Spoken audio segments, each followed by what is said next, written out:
বর্তমান সরকার এবং ছাত্র আন্দোলনের প্রেক্ষাপটকে সাংবাদিক বিশ্লেষক অনেকে বিভিন্নভাবে বলে থাকেন। বলতে পারেন তারা, কেউ বলবে এটা বিপ্লবী সরকার, কেউ বলে এটা গণঅভ্যুত্থান পরবর্তী ছাত্র জনতার সরকার, কেউ বলছে আবার অন্তর্বর্তীকালীন সরকার। এখন বোধহয় আমরা প্রধান উপদেষ্টা সহ উপদেষ্টা পরিষদকেও বলেছিলাম যে মাস্ট বি আমাদেরকে একটা ন্যারেটিভে থাকতে হবে, নাহলে এটা একটা বিভ্রান্তি। কেউ যদি বলে বিপ্লবী সরকার, এটা তো একটা সশস্ত্র বিপ্লব বা রেভলিউশন ছিল না, এটা একটা ম্যাস মুভমেন্ট ছিল। রাজনৈতিক দলগুলো দীর্ঘ 15 বছর আন্দোলন সংগ্রাম করেছে, তারা সফল হয়নি। কিন্তু ছাত্রদের আন্দোলন, টু বি অনেস্ট, যে ছাত্ররা একেবারেই তাদের একটা চাকরি রিলেটেড, চাকরির ক্ষেত্রে বৈষম্য, কোটার দাবি নিয়ে রাজপথে এসেছিল, যেটা আমরা 2018 সালে আমরা শুরু করেছিলাম। সেই সময় আমাদের দাবি ছিল সরকারি সকল পর্যায়ের চাকরিতে এই কোটা ব্যবস্থার একটা যৌক্তিক সংস্কার।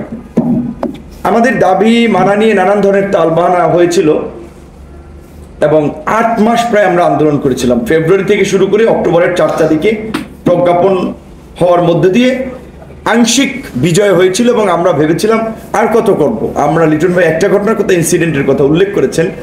রাজশাহী বিশ্ববিদ্যালয়ের ছাত্র তরিকুল, আপনাদের নিশ্চয়ই মনে আছে, হাতুড়ি দিয়ে পিটিয়ে তার কোমরের মেরুদণ্ড ভেঙেছিল।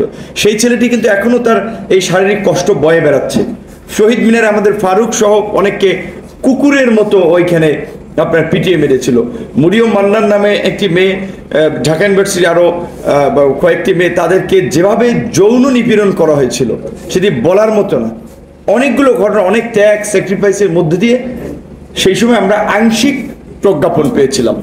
মোটামুটি একটা সেটেল ইস্যু ছিল। আবার যখন সরকার এবার আদালতের ঘাড়ে বন্দুক রেখে আপনার এই কোটাটাকে আবার ফিরিয়ে আনার জন্য চেষ্টা করলো, কারণ কোটা তার কেন লাগবে কেউ চাচ্ছে না। এত বড় একটা মুভমেন্ট হলো 2018 সালে, তারপরে কেন কোটা?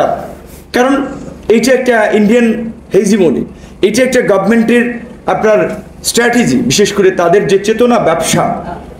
তো আপনি দেখেছেন মুক্তিযুদ্ধকে এমনভাবে তারা গ্লোরিফাই করার চেষ্টা করা হয়েছে যেন